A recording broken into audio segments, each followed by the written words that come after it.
Gujjar, senior chemistry faculty in Vidya Mandir classes. Today we are going to cover the booster lecture.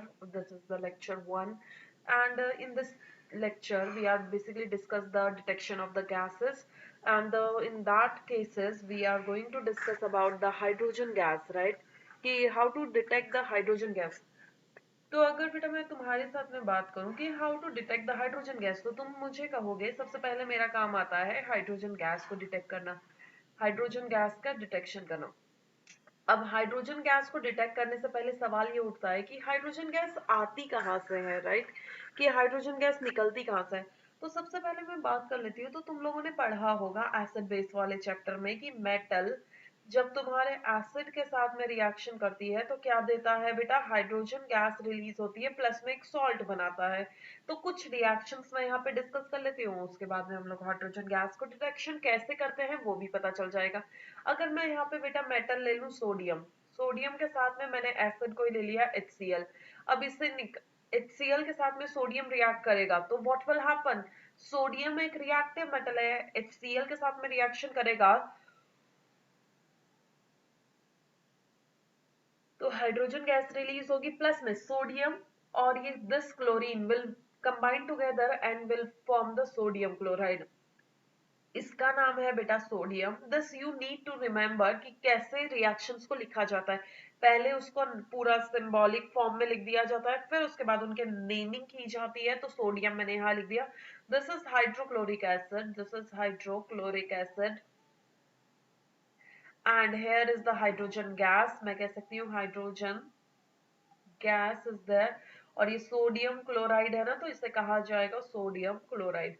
अब अगर तुम यहाँ पे देख पा रहे हो तो ये रिएक्शन कोई बैलेंस नहीं है, तो इस रिएक्शन को बैलेंस करना भी जरूरी है। तो हम लोग पहले इस रिएक्शन को बैलेंस कर लेते हैं। तो बैलेंस कैसे करोगे, देखो सोडियम यहाँ पे 1 है, यहाँ पे भी 1 है, हाइड्रोजन यहाँ पे 2 है, तो यहाँ पे मुझे 2 लगाना पड़ेगा। बट यहाँ पे क्लोरीन कितने हो गए, 2, तो यहाँ पे भी कितने हो जाएंगे बेटा, 2 कराने के लिए मुझे 2 लगाना पड़ेगा। अगर आपने यहाँ पे 2 लगा दिया तो you have the sodium over here is the 2, तो 2 सोडियम हो जाएंगे। तो यहाँ पे अब ये रिएक्शन बैलेंस है, यहाँ पे ये हाइड्रोजन गैस क्या हो गई बेटा, इवॉल्व हो गई। अगर कोई गैस गैस इवॉल्व होती है तो उसे रिप्रेजेंट करने का जो सिंबल होता है वो अपवर्ड एरो होता है। इसका मतलब क्या होता है बेटा, it represent the gas is evolve, right? अब मैं तुम्हें एक और एग्जांपल, मतलब कुछ एग्जांपल और दे देती हूँ। जैसे यहीं पे बेटा मैं ले लेती हूँ मैग्नीशियम, और उसी के साथ में तुम्हारी एसिड में एसिड चेंज कर देती हूँ H2SO4। तो यहाँ पे रिएक्शन में क्या निकलेगा बेटा, इतना तो पक्का है कि मैग्नीशियम का सॉल्ट निकलेगा, दैट इज MgSO4, प्लस में hydrogen gas will get evolve. तो मैं हाइड्रोजन को सिंबल दूंगी दिस, राइट? अब ये रिएक्शन बैलेंस नहीं है, तो सबसे पहले इसकी बैलेंसिंग की बात कर लेते हैं। तो देखते हैं कि ये बैलेंस है या नहीं है। मैग्नीशियम दिस साइड इज 1, तो इधर भी 1 है। हाइड्रोजन यहाँ पे 2 है, यहाँ पे भी 2 है। सल्फेट S भी 1 है, यहाँ पे S भी 1 है, O4 है, O4 है, ऑलरेडी बैलेंस है, राइट? तो ये रिएक्शन हो गई मेरी, ये ऑलरेडी मेरी बैलेंस है, तो ये रिएक्शन हो गई मेरी एसिड की रिएक्शन विद द मेटल। समझ आ गया? अगर आपको ये समझ आ गया तो हम लोग थोड़े और रिएक्शंस डिस्कस कर लेते हैं बेटा। यहाँ पे मैंने आपको बोला था कि सिर्फ मैग्नीशियम एक ऐसा मेटल है, मैग्नीशियम, जो कि नाइट्रिक एसिड के साथ में रिएक्ट करके हाइड्रोजन गैस को निकाल सकता है। बाकी किसी के साथ में भी नाइट्रिक एसिड के साथ हाइड्रोजन गैस नहीं निकलती है।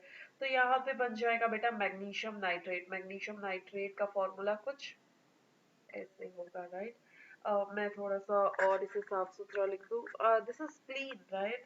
तो हाइड्रोजन गैस देख लेते हैं ये बैलेंस है या नहीं है। ये बैलेंस नहीं है, मैग्नीशियम एक है, मैग्नीशियम एक है, मैं हाइड्रोजन वहां पे एक है, यहाँ पे 2 है। और अगर मैं कहती हूँ बेटा where is my pen here, nitrate, nitrate is NO3, तो NO3 यहाँ पे 2 है, यहाँ पे 1 है, और हाइड्रोजन यहाँ पे 1 है, यहाँ पे 2 है। तो मैं क्या करती हूँ, इसके आगे 2 साइन लगा देती हूँ। Now this reaction is balance. अब मुझे क्या करना है बेटा, जो भी हाइड्रोजन गैस निकली है उसे डिटेक्ट कैसे करते हैं वो देखना है, ठीक है? तो सबसे पहली बात मैं करती हूँ यहाँ पे कि how to detect the hydrogen gas evolve. अब देखो यहाँ पे मैंने कोई मेटल लिया होगा, ये रहा, इसमें कोई मैंने एसिड डाला होगा, ये रहा, कोई भी एसिड डाला होगा। तो यहाँ पे ये रिएक्शन में मैंने ये टेस्ट ट्यूब में मैंने ये कॉक लगा रखी है, राइट, कॉक लगा रखी है। कॉक का काम क्या है बेटा, it will not allow the gases whatever be the bubbles are coming out, they are not going outside, right, वो बाहर नहीं जा रहे। तो उसको क्या करता है, ये बबल्स प्रोटेक्ट करता है कि ये चीजें बाहर ना आ जाए। अगर वो चीजें बाहर नहीं जाती है तो वो कहाँ जाती है वो देखना है। इसी के अंदर है, मैंने एक बर्निंग स्प्लिंट लाया, स्प्लिंट आपको पता ही है, माचिस की तिल्ली लाई और माचिस की तिल्ली इस गैस के सामने रख दी। अगर वो माचिस की तिल्ली एक्सटिंग्विश हो गई, एक्सटिंग्विश हो गई, एक्सटिंग्विश हो गई मतलब बुझ गई, विद द पॉप साउंड, ये बहुत इंपॉर्टेंट है, पप करके साउंड आती है, पॉप साउंड। तो इसे कहा जाता है बेटा कि इसमें हाइड्रोजन गैस प्रेजेंट थी। अगर ऐसा होता है तो, राइट, मैंने क्या किया, टेस्ट ट्यूब ली, टेस्ट ट्यूब के अंदर में मेटल डाला। ये तुम्हारा कोई मेटल है, मैं यहाँ पे लिख भी देती हूँ, this is the metal, right. Metal अगर एसिड के साथ रिएक्शन करेगा तो इतना पता है कि ये हाइड्रोजन गैस निकल रही है, मुझे नहीं पता ये विच गैस इज देयर। अगर मैं बर्निंग स्प्लिंट इसके सामने लाऊंगी और ये गैस की प्रेजेंस में ये जो बर्निंग स्प्लिंट है एक्सटिंग्विश हो जाती है with the pop sound, then the gas this gas is a hydrogen gas. ये बहुत ज्यादा इंपॉर्टेंट है, आपको ये चीज याद रखना, राइट। ओके, आपको होपफुली समझ आया होगा। यहाँ पे एक और चीज मैं डिटेक्शन करना चाहूंगी, second is your, I think oxygen is there with me, तो minute, okay, here is my, we have the oxygen, next gas is your oxygen। अब अगर ऑक्सीजन गैस की डिटेक्शन, अब तुम कहोगे कि ऑक्सीजन गैस कहाँ पे निकलती है एंड ऑल, तो मैं कहूंगी कि ऑक्सीजन गैस आपने ऑलरेडी बेटा देखी हुई है। कहाँ पे देखी हुई है, अगर आप बात करो वाटर को, आपने डिकम्पोजिशन रिएक्शन की थी ना, डिकम्पोजिशन रिएक्शन वाटर की, तो आपने बेटा इलेक्ट्रिसिटी दी थी। अब वो इलेक्ट्रिसिटी के प्रेजेंस में वाटर डिसोशिएट हुआ था किसमें बेटा, H2 एंड O2 में। तो यहाँ पे हो जाएगा, इसको बैलेंस करोगे तो यहाँ पे 2 आएगा और यहाँ पे 2 लगाने की जरूरत है। अब देखो ये हाइड्रोजन गैस भी निकल रही है, इसमें ऑक्सीजन गैस भी निकल रही है। तो हाइड्रोजन गैस को तो बेटा मैंने डिटेक्ट कर दिया, पॉप साउंड, और किसका पॉप साउंड बेटा, बर्निंग स्प्लिंट का। ग्लोइंग स्प्लिंट भी आप कह सकते हो, ग्लोइंग स्प्लिंट या फिर बर्निंग स्प्लिंट आप कह सकते हो, राइट। ओके,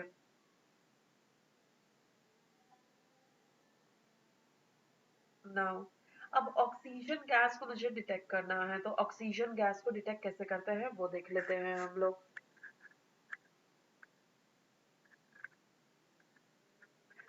तो यहाँ पे अगर आप फिगर देख पा रहे होंगे तो यहाँ पे मान लो ऑक्सीजन गैस इस टेस्ट ट्यूब के अंदर मैंने कहीं से कलेक्ट कर लिया, कहाँ गया, ओके, सॉरी। यहाँ पे बेटा अगर आप देख पा रहे हो तो यहाँ पे ऑक्सीजन गैस यहाँ पे प्रेजेंट है, राइट। ये रही मेरी ऑक्सीजन गैस। अब क्या होगा, मैं यहाँ पे ग्लोइंग स्प्लिंट लाऊंगी, मतलब माचिस की तिल्ली जल भी नहीं रही होगी, सिर्फ चिंगारी लाऊंगी, जैसे लाइटर होता है ना, लाइटर, तो वैसे ही मैं चिंगारी लाऊंगी। अब वो चिंगारी अगर मैं जलाऊंगी, that is known as the glowing splint, जलती हुई माचिस की तिल्ली, वो बुझ चुकी है, जस्ट उसमें वो रेड रेड बचा हुआ है, यू कैन से कि सिर्फ आग लग के बुझ चुकी है। तो वो पोर्शन जो होता है ना ग्लोइंग स्प्लिंट जो चमक रहा होता है, वो मैं यूज करने की यहाँ पे कोशिश करूंगी। तो व्हाट विल हैपन, अगर ये ऑक्सीजन गैस हुई, मुझे नहीं पता ये गैस कौन सी होगी, अगर ये ऑक्सीजन गैस हुई तो ये जो बर्निंग ग्लोइंग स्प्लिंट है ये रीलाइट हो जाएगी।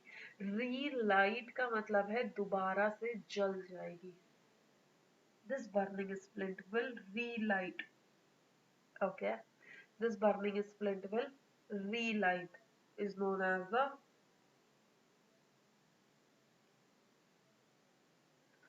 ओके। तो अगर मुझे ऑक्सीजन गैस को डिटेक्ट करना है तो मुझे इतना पता होना चाहिए कि जो भी मेरा गैस होगी और वो ग्लोइंग स्प्लिंट के प्रेजेंस में मैं उसे बर्न करूंगी तो वो रीलाइट हो जाएगी, राइट।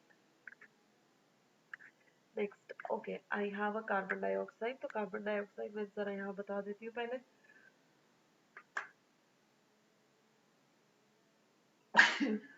सॉरी, देखो अगर मैं कार्बन डाइऑक्साइड के डिटेक्शन की बात करती हूँ तो कार्बन डाइऑक्साइड आपने बहुत सारी रिएक्शंस में देखा होगा जिसमें कार्बन डाइऑक्साइड इवॉल्व होती है। मैं बहुत ब्यूटीफुल रिएक्शन तुम्हें बता देती हूँ, जैसे कैल्शियम कार्बोनेट को बेटा आपने हीट किया होगा, जिसे थर्मल डिकम्पोजिशन भी कहते हैं। थर्मल डिकम्पोजिशन इसलिए कहते हैं क्योंकि आप उसे थर्मली हीट करते हो। तो थर्मल डिकम्पोजिशन करोगे इसका तो क्या होगा बेटा, हीट करोगे तो क्या होगा, कैल्शियम ऑक्साइड बनेगा plus carbon dioxide, it is again a gas, तो मैं एरो लगा के इसे रिप्रेजेंट करूंगी। ये सॉलिड बनता है इसलिए यहाँ पे सॉलिड रखूंगी। ये भी सॉलिड होता है जिसे मैं हीट कर रही हूँ, और ये CaO भी सॉलिड बनता है, और तुम्हारा CO2 गैस इवॉल्व हो जाती है। अब जो CO2 गैस इवॉल्व होती है ना उसे डिटेक्ट करना है। तो उसे डिटेक्शन के लिए ना बहुत ब्यूटीफुल एक मेथड है that I am going to explain to you right now. तो वो होता है बेटा lime water test. Lime water test. अब तुम कहोगे कि लाइम वाटर होता क्या है, तो मैं कहती हूँ कि लाइम जो होता है, lime water is calcium hydroxide होता है which is colourless liquid. It is a colourless liquid. Lime water is an colourless liquid, जो कि क्या होता है बेटा, कलरलेस लिक्विड है, राइट, दिखता नहीं है। अब होता क्या है बेटा, जहां से भी CO2 निकल रही है ना, उस CO2 को इस कलरलेस लिक्विड में अगर डालोगे तो इसका कलर जो है वो मिल्की हो जाएगा, इट विल टर्न्स मिल्की,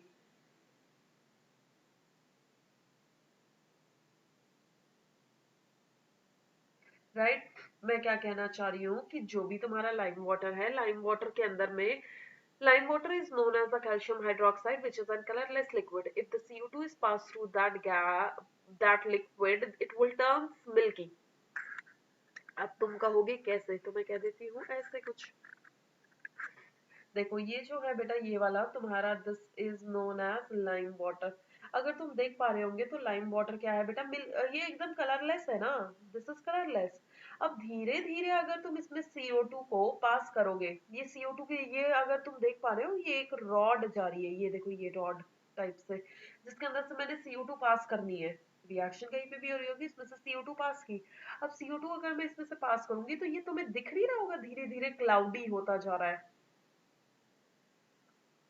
और जब इसमें से और CO2 पास करोगे तो और ज्यादा क्लाउडी होता गया ये।